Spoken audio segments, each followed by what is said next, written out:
Grant is like absolutely waiting for us to start, so let's go. We gotta change up that tarps off photo in the intro. If anybody wants to know how important Dakota Josh was to the Vancouver Canucks, that was the game. Okay, so condiments. This is everything. Everything. So we run the gamut completely, right? I'm talking about sriracha on the bottle. Sriracha? Sriracha. It's that silent R that screws me up. Is it a silent R? I don't know. Like, who's tall?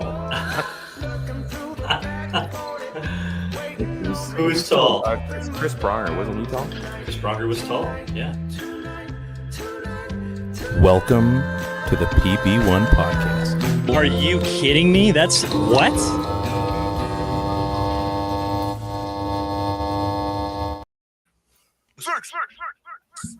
What up? Welcome back. PP1 Podcast in the house. THPN, DraftKings, Pick 6. We're back. Ted, you're here. I'm here. We did it. How you doing, buddy? Good, man. Yeah. Busy couple of days. Back at work now. We got back on Monday. I'm not sure when you got back to work. Monday. But it was like a get used to being back at work thing. Like, I wish I could just be sitting on my couch having some more cheese. Not sure what day it is. Oh, that would have been great. That really would have been great. Yeah, it's the week back. I found like my sleep was. I mean, we went to Disneyland, so I'm just recovering. Yeah, you had just the marathonness of it all. Our holidays were very different for sure. Yeah, I would have liked yours also. Like, just not. I'm assuming you didn't do a whole lot, but no, we kept it like it was max chill. It was one of the like calmest Christmas breaks like I've ever had. That's awesome. That's how it started. And then it just got bonkers. Grant, we'll just acknowledge that you're here. Welcome. He's got a lot to say about moisturizer, so that's a thing. Apparently, he feels like you're a moisturizer kind of guy. So whatever. That's cool. That's cool. Yeah, I gotta that's catch cool. up. Yeah. Like he was going off. Apparently, if we don't go on time, people still comment. So thankfully, the internet is undefeated. So Grant is definitely here. Welcome to the show, my friend. Moisturizer. Yeah, it's something. It's a strange experience. I'm curious. I don't really moisturize. Occasionally, I may have to, but I got good humidity out here. Okay. Well, surprise, I moisturize. Wow. So he's bang on. Yeah. Look at that. I feel like Ted is a moisturizer kind of guy. This is a recent thing, and I don't know. Maybe this will happen with you, Ryan, because you have girls in your house. By proxy. Yeah, by proxy. So yeah, I do. I knew it. Yeah, I do. And maybe Grant, I'll share the info with you. But so I do like a face wash. So I give it a good scrub, and then I hit the moisturizer post. Everybody's a little different, whether you got oily skin or dry skin, and in your use OxyClean. Dry stuff going on. No, I don't use that OxyClean bullshit. And then yeah, I think then I use I think they call it a serum or something like that. It's supposed to just lock it up for the night. Yeah. And in the day they say you're supposed to use like a moisturizer that has like SPF in it, like a sunscreen, right? So like a mask. Like I'm not there yet, but okay. The kiddos recommended it to me and the wife, and like I'm loving it, man. It feels good. I don't know if I need this yet. So I'll get this to you. Do they make it for elbows? I'll get this to you, G, but it's cheap. And you're looking for something called CeraVe. Not like nobody does it like Sara Lee, but like CeraVe, CERA. C'est la vie. Yeah, no, not like that either. But great song. So I'll send you some pictures, bud. Dropping $200 a month on facial care. For anybody that doesn't know, Ted struck it rich about 3 months ago, and he's still podcasting just for fun. So, that's whatever. It's fine. I got some funny stuff. Turn the space heater down because it's hot in here. So. That's cool. Like Nelly. Yeah. So the podcast room is out in the garage for anybody who doesn't know. So in the winter, I got to come in here and turn the heater on because it's not a heated garage. Even though you're spitting hot takes most weeks. Oh, nice. You don't even need the heater. You just pow, pow, pow. I spew hot air, so that's a little different. That's why I have such a big room in here, so I can fill the space. It takes an hour. A couple things. So I've got a funny Tyler Myers story I'm going to get into in a second. We're obviously going to talk about the Vancouver Canucks and everything that's gone on since I went to Disneyland a lot. And we're going to talk about, I got a funny story to start. So my business partner, Luke, we were texting back and forth the other night, Wednesday, I believe. Absolute beauty. No, Monday night. I apologize. And he is a beauty. My partner, Mulligan Golf. I'm not wearing anything. I'm wearing our PP1 I was surprised. Podcast. I didn't wear my Mulligan golf hat because I just assumed you had it on, and I thought I didn't. We overthought it. Would be too much. Next week, promises. So this has been my fit all day. I had the day off. So anyway, we're texting back and forth on Monday. Took my oldest to urgent care. We weren't sure she had like pneumonia or something. It's been like a month of like a really hoarse cough, like every day, wearing her down. It finally got to the point where like it was sore. She's like, it feels like bubbles are in my lungs, blah blah. So went to go see if it was like pneumonia or if it was strep or whatever. So anyway, go to urgent care. We're sitting there, and you're just waiting. You're just waiting for for them to call you.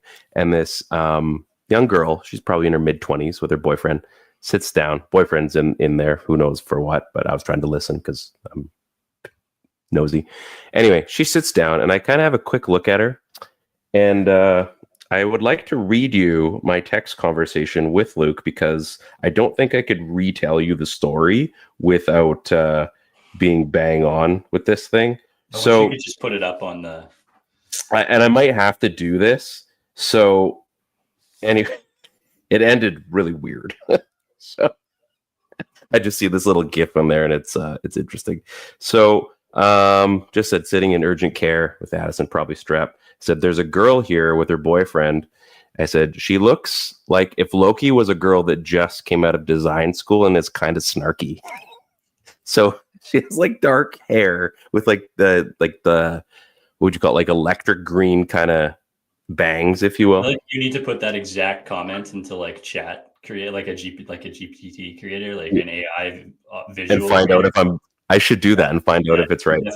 So like glasses and tats, and he goes, the snarkiness fits. It looks very well.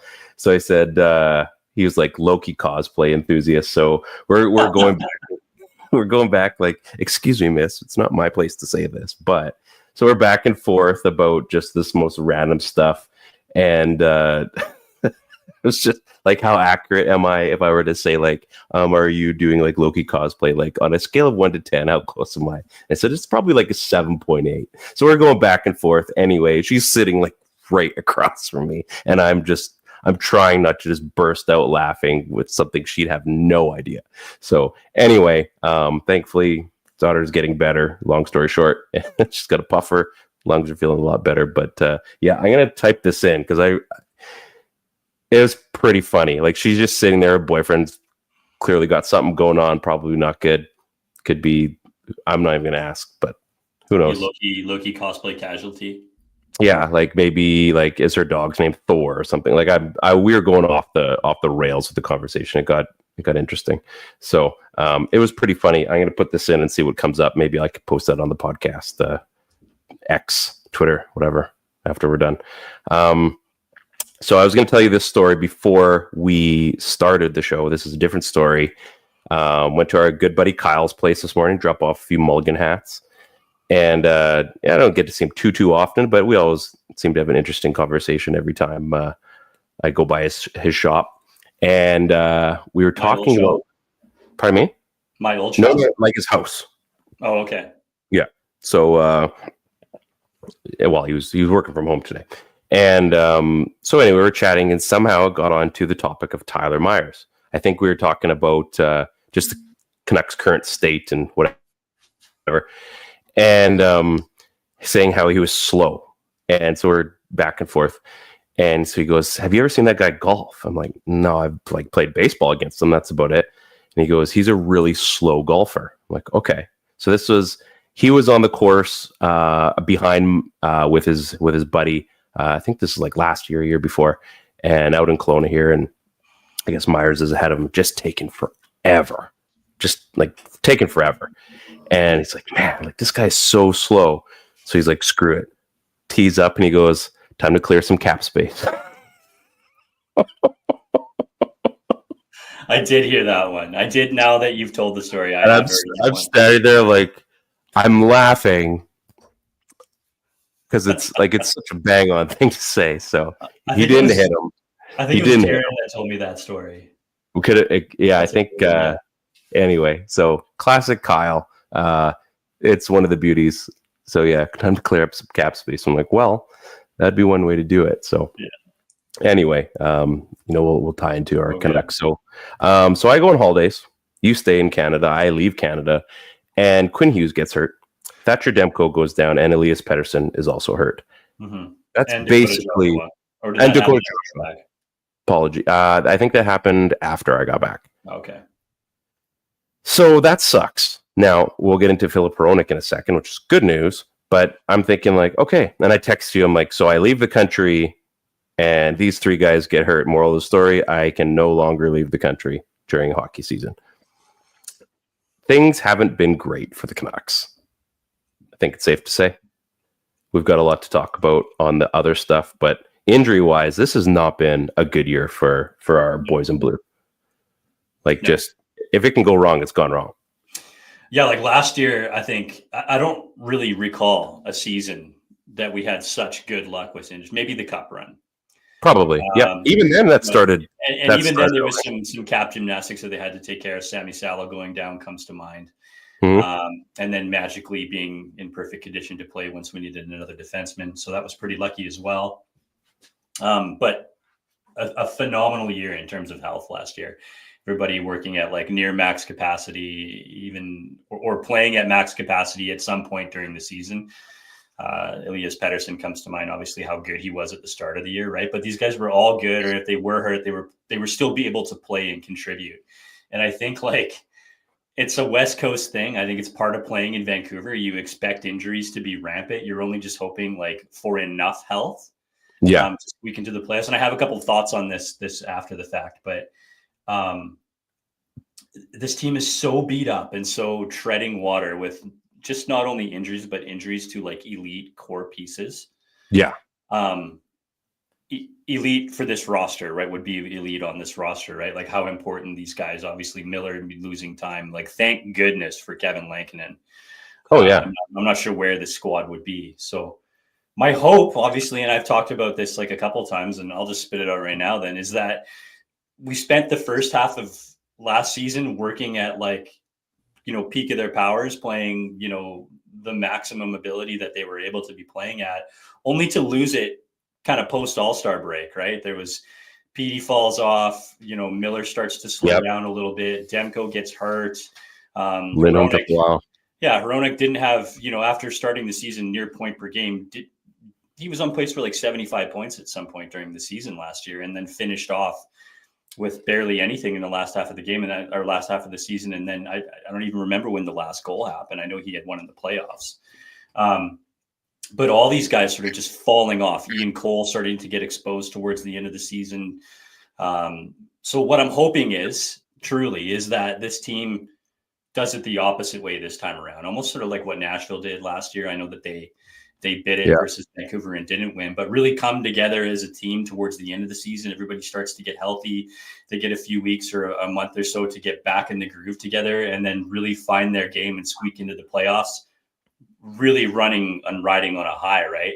Because I like that idea of a hot team going in. I know that them losing is going to be some struggles with having to deal with, a roster getting chewed up and losing playoff positioning and having to face a good squad. But that's my hope with this team. And I don't know if that's going to come to fruition, but that's kind of all we can really cling to at this point. And we're obviously hoping they still get into the playoffs.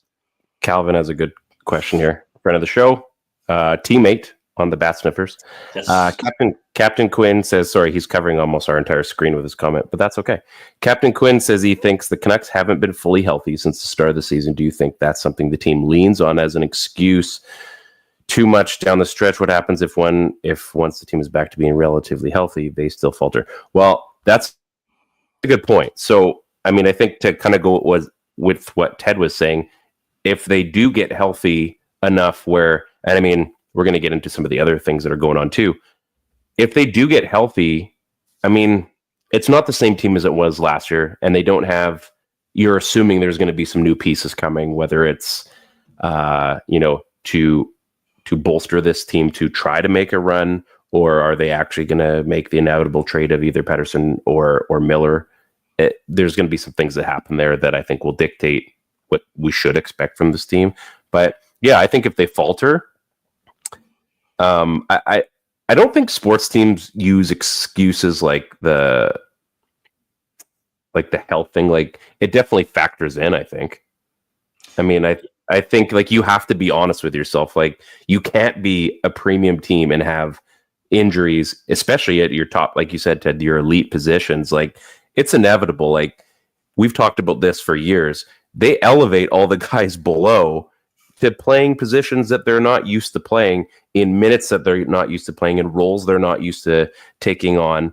And it doesn't always work. Like, sometimes it does, and you find your diamond in the rough and things, kind of take off. But usually, especially as a team game, too many of these guys have been hurt in key positions. Like, geez, Quinn Hughes is gone, and we know now what this team looks like without Quinn Hughes. It's not good. It's not good.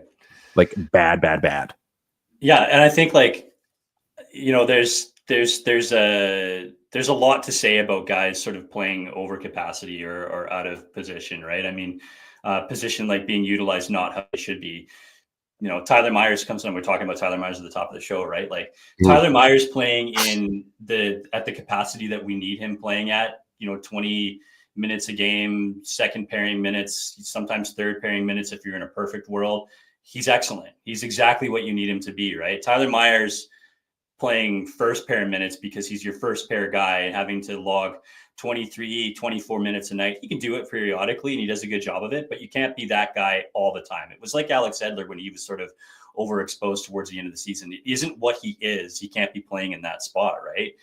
Exactly. Now, there's been a lot of positives to come out of the injuries that we have, and it's a funny way to look at it, but this team is going to be better off in the long run if they do indeed get it together. I think as far as the excuse thing goes, it's more of just a fact. I don't know if it's an excuse that they hang. And that's what I'm getting at, right? Yeah, so I agree with that completely. But the positives are like, I think they really found something here in a guy like Max Sasson, who probably wouldn't be on that's what I was lineup waiting right now, or the third or the fourth line. If there wasn't injuries for him to break camp and try to get in with this team, right? And I think he's not there yet, but we get to see a little bit more of Lekkerimaki, right? And what he can do and prove that he can. You just want to run the show for the rest, because these are all my thoughts. That sorry, man, but I think it's really obvious. Just keep going for it. I love it. I think that they were looking for a really solid backup goaltender and found out that Kevin Lankinen can be a legit starter in this league, right? So now when everybody comes back, right, when everybody gets healthy and theoretically we're running at peak powers again, now you have a backup goalie who's like a starting goaltender. And now you have, a fourth line center who you can put into the lineup, and he's going to be chasing guys out of the lineup because he's possibly a better option, right? Now if there's a drought and there's nothing working on the power play, you can find a way to sit hogs if you need to and get Lekkerimaki in, because you know that he can score at this level. So there's been some positives in terms of how depth will shake out in the long run on this squad, just based on the injuries that have happened lately. So we're getting into, I'm actually surprised nothing happened before the Christmas break, but there's a few things. We're going to get into the big drama in a minute, but you talk about Lankinen, and I think we're almost at the point, and I'm not saying like goalie controversy, because that's not where I'm going with this, but I think we're getting, like, again, not a controversy, but we are getting Vancouver. This is Vancouver. And I'm not saying it like a controversy. All I'm saying is, this is now, if we're seeing another different Demko injury, at some point, they're going to have the conversation. Because right now, is Kevin Lankinen like a future Jacob Markstrom? Like the same kind of situation? Like, he's been given enough time to play, and he clearly can be a starting goaltender, I think. Maybe not an elite one yet, but he's clearly can handle this. He's handled the load so far because Demko hasn't played for most of the season. Do you think like maybe we bolster that up and we can now trade away him and maybe get an asset on defense? And maybe we just stick. we're Did you talk about early. trading Demko away or Lankinen? Yeah, no, Demko. Oh, Like it's early days, and I'm not saying that this is happening, but it's a conversation I think we're going to probably hear a little bit more because you're right. You've got a guy in Lankinen who's been pretty awesome. Not like Shilov's like flash in the pan off. So I'm like, man, I'm so happy this guy is here and we can trust him, whenever we need him to be playing. He can play against Toronto. He can play against Washington. He can play against whoever. I'm not saying he's going to be the be-all answer, but at least you can tandem him with somebody and you know that they can you find someone even a little less than him, and now you've got an option. Demko's still the guy, and if they can make him work, I would hate to see him go because he's a phenomenal goaltender. Yeah. However, these injuries, there has to be some point where we have to say, okay, we have to look at this responsibly. And I think I don't know, like a number, I don't know. Like he's played so great, but at the same time, his injuries are just forcing him to like how long do we get him for every year? I think that's the big question. Like he's on a wicked deal right now, and thankfully he is, because if he was making 7, let's say, I think we have a really big problem. Yeah, I mean, I don't think he has the level of negotiating that even he knows that he should have, right? I think that he's probably taken some time to look at it honestly, and I think that the Canucks themselves were part of the reason I think that he's in the spot that he's in. Totally. In overuse. And not all of that was based off of this regime, but it didn't have to be. He doesn't make it easy because he's a phenomenal goalie. Yeah, right. I mean, but he's clearly not Luongo back in the days of 76 starts vying for a Vezina Trophy, him and Marty Brodeur, right? Like it's no. We're not in those categories anymore. I don't know what he looks for in his next contract. Is it 7 million? Is it 8 million? Is it a 4 or a 5 year deal? It's maybe a 5 or a 6 year deal. Like he's going to be working to get the max, and it's probably 1 million under what his optimum price tag is, and it's 1 year less than what he wants it to be. Right? I just don't know if he's got the negotiating power to do what he wants to do. And I think the issue with what you're saying, Ryan, is talking about trading a guy like Thatcher Demko. When's the last time you saw like a huge goalie trade like that? There has been ones out there. Don't get me wrong, right? We talk about the Ullmark trade. Boston having to decide on him or Swayman. I just think that goalie trades are so few and far between. It's not that I don't think the players were. You just think it goes free agency more than a trade. Yeah, like I think teams solve their problems in goaltending through free agency, and they solve them through the trades that they do in a development course, right? Like, yeah, that's fair. That's fair. Look at the Askarov trade, right? They didn't make the Askarov trade because he was a high-end starter and he can come in and play in the position. They go and get themselves an Askarov, and then he works with their developmental team and their goaltending coach, and then he becomes something. Yeah, I mean, like that's the problem with making trades, right? I mean, we all know that Demko is one of the elite goaltenders in this league when he's playing, and that's the only thing that's screwing this thing up for him, right? I just don't know how that works. I don't foresee a trade. I think it's difficult, and I was listening to Kevin Woodley was on. I think he was on with on Connect Central, and he was talking about the fact that you can't just go trade for a guy and then put him into your system because you play a completely different system than he's been coached under before, right? Like it could be they give up cross-ice stuff, but they don't let straight-on stuff happen. It could be that they give up only straight-on shots because Hellebuck, for example, is one of the best guys in the league at stopping that, but he can't stop cross crease, right? Like if you change the system. Yeah, if you change the system that the goaltender plays on, then he's not at that elite level. So everything, it's like a quarterback in the NFL. You can't just throw a quarterback into a new system and he's lights out. This isn't Madden. The whole thing has to be built around how you defend to a goalie's strengths and weaknesses. And a lot of that has to do with how these guys are coached up in their system or how they're not. And that's a struggle. Yeah. Anyway, just something I've been thinking about a little bit because it's catching up, right? Like, these injuries, and that's a specific position that it's caught up, and there's only one job, right? Like at a time. So I'll ask you this then, because you're 100% right. But Vancouver now happens to have two guys that can play that spot, right? And there's only one crease. Mhm. Evan Lankinen's going to be due a new contract at some point here. Yeah. What's he getting paid? Well, I mean, he's on a beyond sweetheart deal right now. Sure, absolutely. He bet on himself. It didn't work out for him. So he took the best possible outcome for him on how a team played and how a team plays in front of him and strategically what kind of coaching he was going to get. And he came to Vancouver. He chose Vancouver. Mhm. Now that he's been put in this spot and it's paying off for him, how much is he going to get paid? I'm just looking at his last contract because he's 29. Just bear with me here. Bear with me while I find his cap hit. So yeah, he's making $875 this year. What was his last contract though? Which I'm trying to find out here. So he got, what is it? 1.5, 2. So he was making 2 at the height of his awesomeness, we'll say. So does he get a starter's role somewhere? That'd be my first question. Are we assuming he's getting a starting goaltender's contract? What does the league need?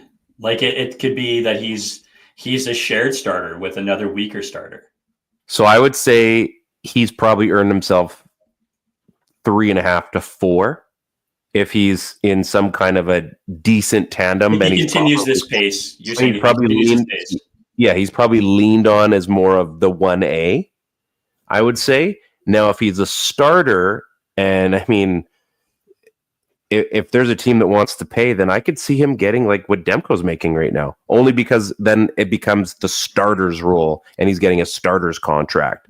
He's proven that, I mean, again, it's one season and you hope goaltenders, but he's 29, right? So he's basically in the next year or so, he's going to be as good as he's going to be. He's not going to like gain knowledge 3 years from now and become an even better goaltender. He's going to want his deal, but he's going to want to get paid like it's this year, next year. And then whatever the other 3 are going to be bonuses pretty much. So I would say, yeah, if he's going to be like a tandem guy, probably to be fair, he's probably going to ask for 3.5 to 4 because the cap's going to go up. And if he's a starter, he's probably 5+, like not under or not over 6, but probably 5 to 5.9, I would think. And I think that's how this market that's how the NHL market's been for goalies. I think that's fair. I think it's such an interesting conversation because I think there's probably GMs out there that think that this guy could start, but are they gonna pay this guy? Is there enough of a track record, right?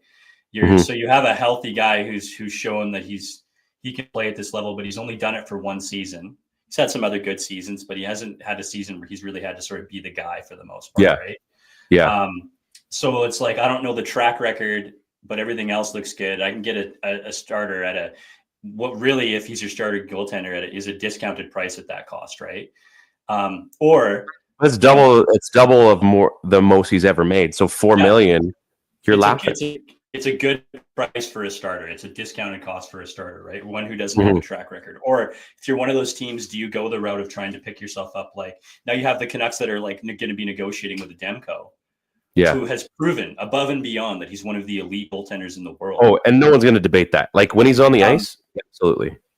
But the question now becomes health, right? And you know for a fact that Demko is going to be making significantly more money than a Kevin Lankinen. But what is the question mark in terms of health, and can this guy actually start from us? It's really confusing, and I find it's like crazy interesting. Yeah, it's a huge question mark because we've had we're smart here. We've had this discussion numerous times, right? Like we've talked about this, and yeah, if he's in the net, if he's playing, I don't even want this conversation. Of course, I want Thatcher Demko. He's incredible. He's absolutely incredible. However, he just hasn't been in the net long enough not long enough, but enough that we can, stand behind him 100%. There has to be some reality to this. Like we're still running a business and they have to decide, like, are we going to keep rolling with them? And if they are, it's going to be some hardball. I mean, yeah, statistically, when is he on the ice? Why are we even questioning this? But when he's off the ice for a long time. So I think they have to be so careful with his injuries and handling King gloves. And I think, Grant says here, Shesterkin got absolutely paid. Demmer probably asked for 9 to 10. You know he's going to ask for that. You know he's going to ask for what Swayman was asking for. You know that, right? I 100% agree. I think that's where his camp starts. But what is the push? Like, what actually results? I think that Vancouver will have that low number, and lots of other teams will, but there will be one team that decides to pay out there and hope that they hit the jackpot in terms of health, and Denver gets money. Now, it's just up to Vancouver whether they want to be close to that or not. That's true. Speaking of jackpots, it's time for an ad read. And you know I'm good at these ad reads, live ad reads. This is where the money's made, folks. We're about to hit probably one of the best times of year for sports. Ted, you know what I'm talking about. What am I talking about? Oh, the NFL playoffs, right? It's the best. Like, I'm not even gonna get up off my couch. Actually, I work Saturday, but I'm gonna have my phone right beside me all day. Have you guys played Pick 6 from DraftKings yet? If you haven't, I don't know what you're doing. What are you waiting for? You better get on it. The playoffs are here, and time is running out. As the official daily fantasy sports partner of the NFL, DraftKings does fantasy sports like no one else. You play for better payouts in Pick 6. It's super easy to get started. Select 2 or more players. Choose if they'll have more or less of a stat, like touchdowns, yardage, sacks, you name it. There's tons of options. Pick 6 is available in most states, including Missouri, California. Good luck out there today. Texas, Georgia, and more. And DraftKings is making it even easier, even sweeter for first-timers like you and me. New Pick 6 customers play $5, get $50 in Pick 6 credits. You win more cash on Pick 6. Download the DraftKings Pick 6 app. Very easy. You can download an app. You know how to use it. Use code THPN. That's code THPN for new customers to play $5, get $50 in Pick 6 credits. Only on DraftKings Pick 6. The crown is yours. Gambling problem? Call 1-800-GAMBLER. Help is available for problem gambling. Call 888-789-7777 or visit ccpg.org in Connecticut. Must be 18 plus. Age and eligibility restrictions vary by jurisdiction. Pick 6 is not available everywhere, including New York and Ontario. Void where prohibited. 1 per new customers. Bonus awarded as non-withdrawable Pick 6 credits that expire in 30 days. Limited time offer. See terms at pick6.draftkings.com/promos. Ted, I want to get one more thing on these NFL playoffs. I can't wait, man. I can't wait. We have ourselves a weekend of amazing football. Steelers, Ravens. We got Washington Bucks. I've been watching NFL Network today, watching old games because that's what they do. They get you primed. I mean, is there a bad game this weekend? I don't think so. No, not at all. It's the right matchups. All these teams, I think that even the teams that you think would have been a better matchup against somebody else, it's an extreme amount of bad blood, and we get to see this anyway. So, like, I'm primed to, if I'm going to pick one of those games to watch, it's going to be Steelers Ravens. But yeah, just bonkers, man. Like, there's so much good football happening this weekend. It sucks that I can't just sit my butt on a couch. I'll be doing it in an office chair, but that's okay. Hopefully nobody shows up this weekend. Yeah, I think I'm gonna borrow like the MetaQuest from the guy at work, and I'm just gonna like just sit there on the TV, and I'll watch the TV, and I'll have 4 more screens going off on the sideline. I think I can get them all in at once. Man, I'm all for that. I think that would be amazing, and I hope the best for you. But yeah, I cannot wait for the beginning of Wildcard Weekend. We've started our work, pick them again for playoffs, same amount of money, less time. I cannot wait. It's going to be awesome. It's like condensing the Stanley Cup playoffs into like a month. And they do it like over 2 days each. It's incredible. I can't wait. We've got, we're going to get into, I guess, the first thing. We're going to get into Filip Hronek. He is skating with Abbotsford. I don't know. You got what's going on? What am I missing? NWO Wolfpack. Yeah, we're gonna get into that. Don't worry about it. Okay. Don't worry about it. Don't question me. You know. I always got a point here. No question. So Filip Hronek is skating in Abbotsford. So we talked about injuries. This is probably the first domino to like stand up as opposed to falling. Is this the sign of good things to come? Like, are we going to see a healthy Demko? Are we going to see a healthy Hronek? Is Quinn going to be able to continue playing? Is Petey coming back? Is everything going to just like fit back together? Castle Fun Park Let us know, Grant. If he shows up, let us know. He's just throwing skee ball, going crazy out there. just knocking them down, right? Getting in the far corners, 500 points. Yeah, he's going to take some BP. Yeah. Yeah. Is this the beginning of the Canucks run, and then it stopped because of the Four Nations Cup? I mean, I feel like this happens to every Canucks squad down the road that either just falters completely, or they go on a big run, right? Like I recall the day off skate in Ottawa for a game of shinny against some local kids before that team really cleaned it up and solidified and put together, right? I recall 5 Vancouver Canucks going to the All-Star game and then really just bogging it down for the rest of the season because something went on there, right? So there's always these big events, and let's hope that the Four Nations Cup, there's something that happens on the sideline that turns us into an event. It could be anything, right? It could just be some time off for the team and some galvanizing of players. It could be that a big trade happens, right? We've seen in Nellie Friedman's report that we can see both of these guys go. We can see JT go. We can see a PD go. And it could be a scenario where none of them go. But if a trade happens, then there's an opportunity right there for this team to sort of bind together and make it happen. They chose. They went left or they went right. We really hope that this locker room isn't tied to one player or the other, and it's not splitting the locker room. But there's huge potential for something to happen post Four Nations Cup, whether it be positive or negative. Yeah, I named this show this week because I had a lot of feelings about what's going on, and I kind of brought this up to you, like everything that's been going on, all this drama, all the turmoil. Like we had the Lotto line, we had one of the best lines in hockey. And now it's looking like things are breaking up or they can't get along or whatever. Mike Gillis was on Sakaris and Price today. Just hearing a few things. He goes, this would have already been dealt with back in the day. He goes, we knew things were starting to go on and we addressed them and we moved. Things happened. Things were addressed. I think, So Grant, I wanted to bring this up actually a couple weeks before Christmas. I think JT or PD will get a good lick in during a good look or a good lick, like getting cranked. Yeah. Good lick, so that was one of the things I was talking about. Like if there was a trade or a rumor of a trade, like, USA Sweden, does JT Miller train tracks PD or vice versa even? Like it's all's fair in love and war when it comes to your country, right? So that was a great question that I was wondering what would happen if the Four Nations got a little bit heated. So who knows? I mean, Sweden's not a dirty team, but neither is, USA is not dirty, but I mean, if you guys are not getting along that much, that is about the easiest way to make something happen. Now, if they're on the same team, I'm assuming he probably doesn't crank them, but if there's a trade, that's a different story.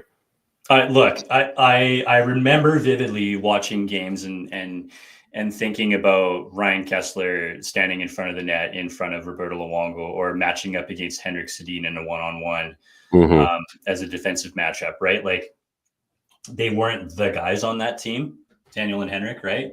But I think PD's going to be one of the guys on that team. And I think JT's going to be one of the guys on the other team that has to play like that sort of physical shutdown role. So there's like a very, very good chance that we're going to see that matchup.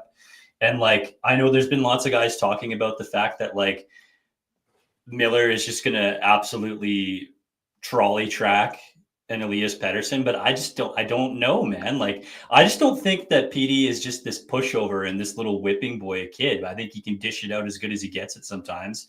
And I think a motivated PD is a dangerous one. Like I think he's a physical one, and I think he catches guys by surprise. Not only can he embarrass you with skill.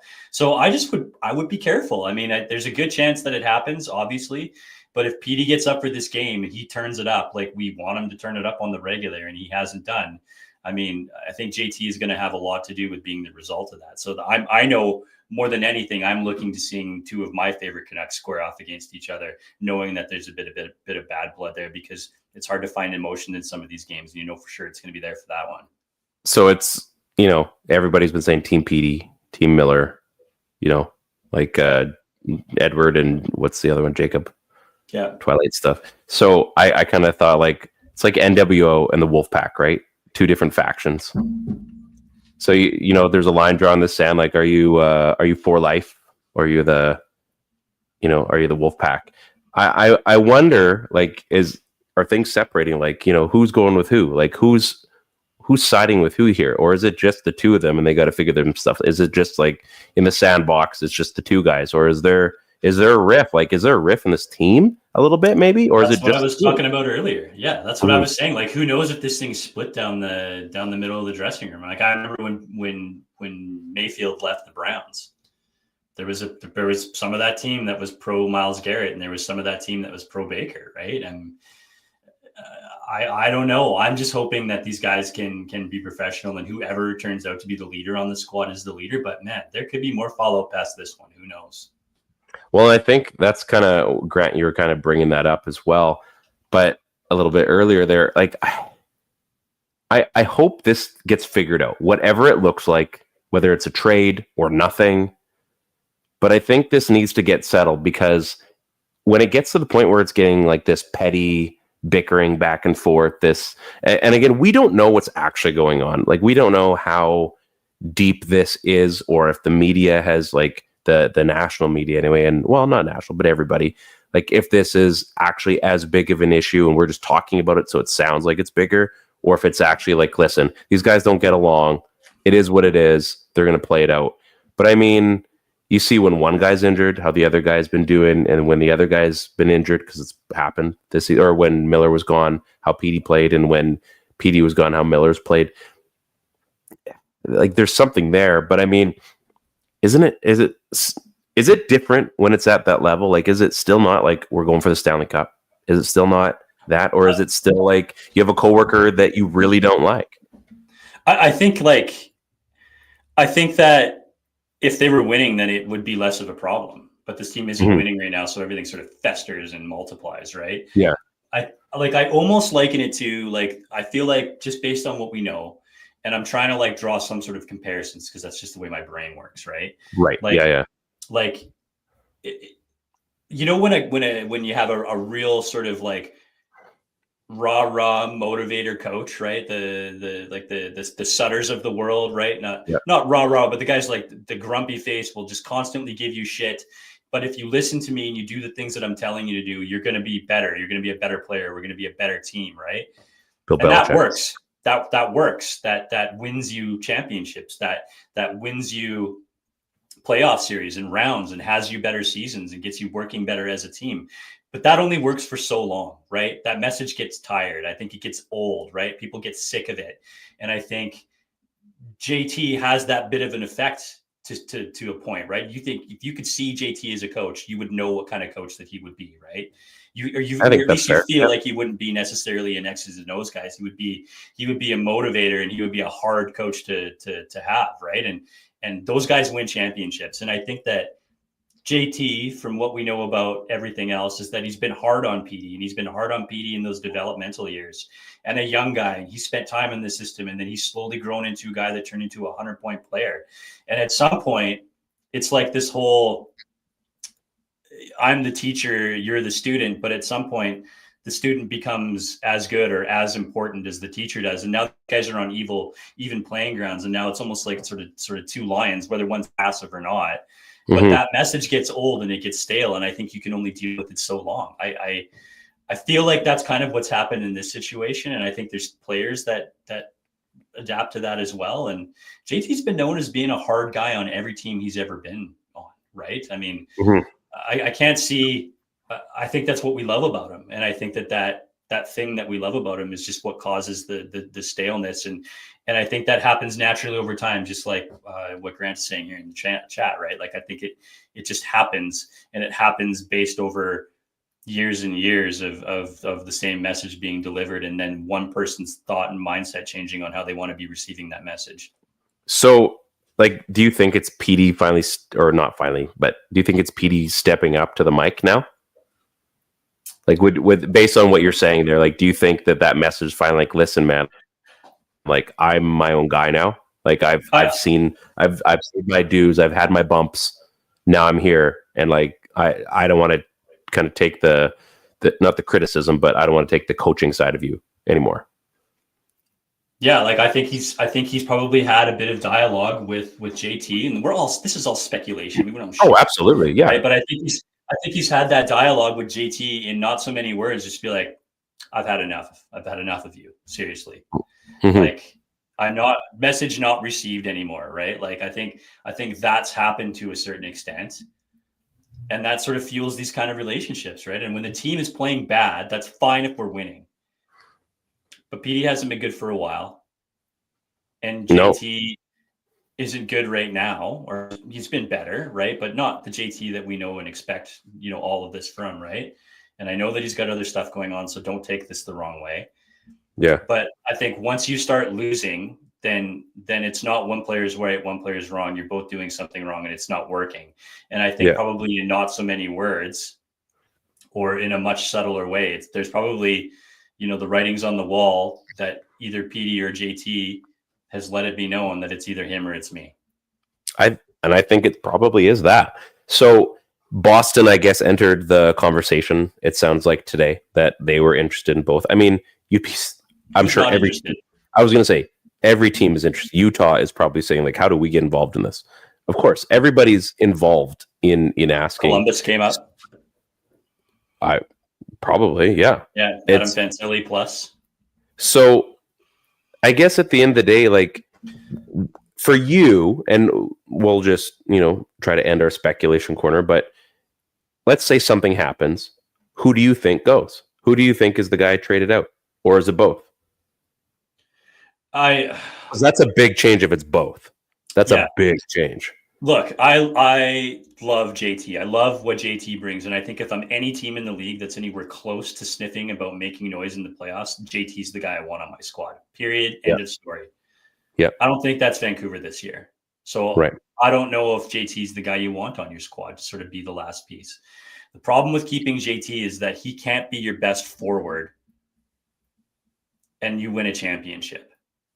He's not there right now. He's not at that level in his career. And not only that, he can't be your best forward and you win a championship year, but he can't be your best forward moving forward either. He can't be the core piece anymore. Like those years were wasted, not under this regime, but the former. I'm not even. Yeah.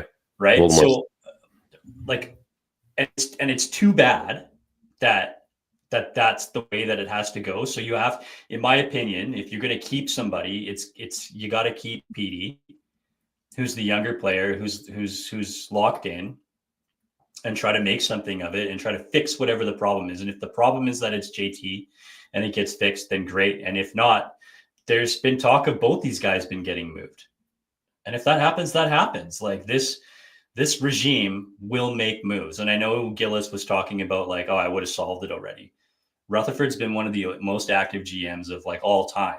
And believe me, if there was something there to fix, then he was going to fix it. And it was the right thing for the team. He would have already done it. So the right deal hasn't happened yet, but believe me, they're looking. I think, so I brought this up again, got the draft book for Christmas. If there is a move that's getting made, it's so tough but I think you kind of made all the good points about Miller and PD, but I would go on this thing. If you have to make a move, you have to see still what's left there for PD and what his ceiling is ultimately going to be, because if you give up on the guy that you basically fluked out on getting,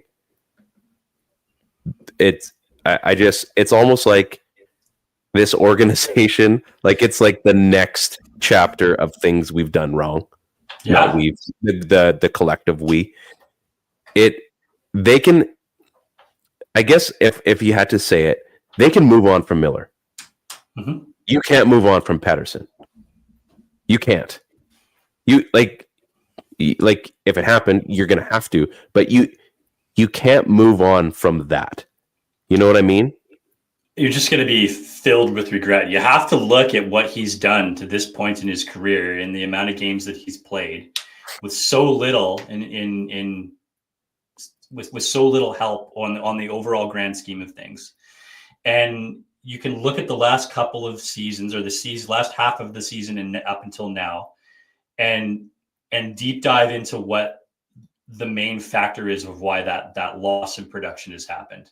Yeah. And if there's an answer there for you and you can solve that answer and it's as simple, and it could be something as simple as JT is removed from this team, who really knows? Yeah. Then you have to stick with Petey.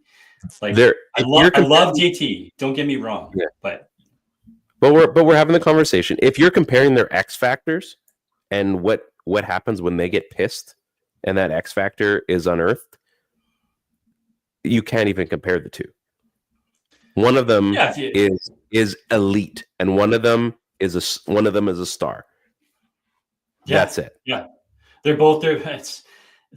It's like the Shaq and Kobe thing, right? I mean, at some point, I'm not saying that no, but it's a comparison, right? Like, yeah, exactly. I know where you're going. And isn't it crazy how the perception has changed? Like, isn't it crazy how the perception has changed in just a few short years? When a lot of people were sort of shocked when Quinn Hughes was named captain of the Vancouver Canucks. And there was a lot of people that were like, yeah, I was kind of thinking that it was going to be Petey. And at this stage, with everything that's gone off, I just couldn't see him as the captain of the Vancouver Canucks at this point, right?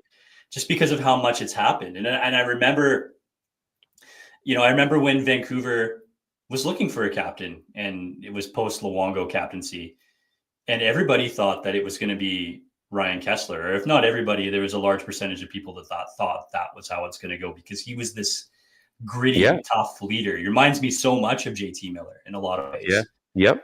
And when it wasn't Miller, people were like, "Oh, Henrik's soft. This isn't the guy. This guy's not a captain. This is when it wasn't Kessler." And when it wasn't Kessler and it was Henrik, and a couple of years down the road, it all felt right. So perceptions change, and the way that perception is posted towards Pettersson right now isn't great. But that doesn't mean that he's going to be the player that he is right now forever. And there's only so many years left for JT, and I think the decision is really clear on who you have to keep if you're going to keep one of them. And you know what? I think you look at what Tampa did, right? When they had to let him go. And they made that trade, it stung a ton, I'm sure. But you know what? They had to make that move. They had to. They made it for different reasons. Yeah. They had to make that move. Because they were good. In this case, they have to make that move for a different reason. And, it's going to hurt losing a guy JT Miller is so much fun. He's awesome. He's great. He's awesome. Great. All the things he does, the way he gets pissed off, the way he stands up for his team on the ice anyway. He's got his faults like any other player does, but he's awesome. However, if they had to move on from him, eventually it'll work out. If they move on from Pettersson, I don't away runway. I don't want to live in that world. I don't. And if it happens, if it's both, we're talking about a totally different thing. Oh, it's just a new team then at that point. It is. It's 100% a new team. But yeah. The good thing is that, and the Canucks are so blessed with this. Yeah. That you can trade Petey, or you can trade Miller, or you can trade them both. And obviously, if that happens, there's going to be a haul that comes back. They're not even the best players on this team. The best player on this team is Quinn Hughes, and that's the guy that's going to stir the drink moving forward. And if it's a new crew of players that come in and they work under a leader like Hughes, we're going to be okay. Yeah. I think I brought this up to Kyle today. I said, you know what sucks? That we have all these things right now, and it has to change. You know what I mean? Like, we have gold and we have diamonds. Like, yeah, but the gold's rubbing off on the diamonds and it's making them, less clear. Like, but they're both so shiny and expensive. Yeah, but it's causing the other really nice thing to start looking kind of shabby. Like, I don't want to live in the world where we have to give up on gold or diamonds. Like, I want both of them. I want all the shiny things.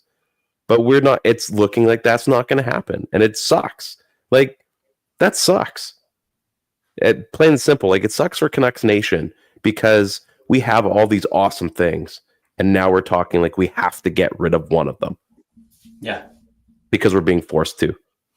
Like, it sucks. So I want to NWO versus Wolfpack. Like, it'd be best if we could just get rid of Disco Inferno. That'd be best. He sucked. He really did. I mean, you could maybe pull in Perry Saturn and Sting for a bit. That was kind of fun, but it does feel like it's so Canucks. I want to leave the show for this week. We're done on the Canucks stuff. I do want to thank you and Maddie for coming out for our photo shoot that we had. I've been posting a few photos online for Mulligan. We had like our merch photo shoot this past weekend at Simplex Sports Zone in Kelowna. Great place. Go drive some race cars. Go hit some golf balls. Go some zombie dodgeball. Go see Aaron. Great dude. Go see Aaron. He'll take care of you. But you were an amazing model. You're looking stellar as always. And you did the brand proud. So thank you very much. You're kind. I'm just happy to be there. I'm stoked that this is working out for you.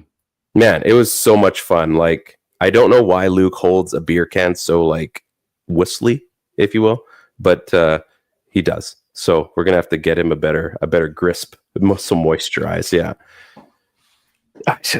What's up with, man? It sucks. Oh, and by the way, the Kelowna Rockets have absolutely parted out their entire team, and I'm going tomorrow, so I'm very excited to see all the new draft picks that will be coming in the next 3 years. So, first round draft pick 27, passed to first round draft pick 25.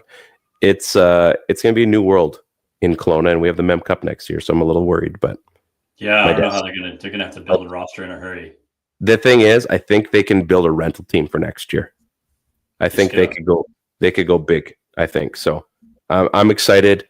I'm still a fan. It's just things aren't going well this year, and they maxed out on what they could get in return. Good for them. Again, that hopefully is here next year to lead the charge, but who knows? Who knows? I don't know. But when's he supposed to be? They're not going to trade him. But when's he supposed to be healthy by? Next season. Yeah, like the start of next season. Mm-hmm. Tough. Yeah. So who knows? He's not going to play for Utah because he'll be coming back from injury. There's no way he's going to tear it up in training camp and preseason after coming back from that injury. He's not a Ovechkin. So yeah, unless he does. Yeah. Unless of course that happens. So thanks, Grant. Loving the Mulligan stuff. It's fun, man. I told my wife, I said, it only took 20 years to get this right. So it's going to be a lot of fun. We'll see what happens this golf season. You're folks, a long ways away from Spank, that's for sure. It's the hat's still there, man. It's still in the closet. It isn't going anywhere. It keeps me humble. That was designed on paint for all those that care. Good times. So we're basically done here. We've got some Canucks hockey. We got the Leafs this weekend on Saturday, I think, right? And who do they have tomorrow night? I don't know who they have tomorrow night. I can't remember who they play tomorrow night. It's like obviously Eastern. Is it like Ottawa or? Can't remember. Are you going to beat me to it? Canucks schedule. Carolina. Mm-hmm. Carolina and then Toronto on Saturday. Yeah, like it's going to be a tough next little bit, right? Because Toronto's a quality defending team, and then they have the Jets. The Jets are sick. The Kings, that's just a tough out. And then they got the Oilers. Then they got to go play the Sabres. Then the Oilers again, and then you got the Capitals one more time. Like it could get ugly here in the next 6 or 7 games. But ugly. Like you said, maybe this is where things build. Maybe it's as simple as getting somebody healthy that matters. Maybe it's all for naught. Maybe all time heals all wounds, and this team goes on a run. There you go. Or not, or not. So on behalf of my good friend of Felix, his name is Ted. He's rocking the Hawaiian Santa shirt. I am Ryan in my basement. This is the PP1 Podcast on the Hockey Podcast Network, brought to you by DraftKings Pick 6. Oh, man. Go Canucks, go. Go Canucks.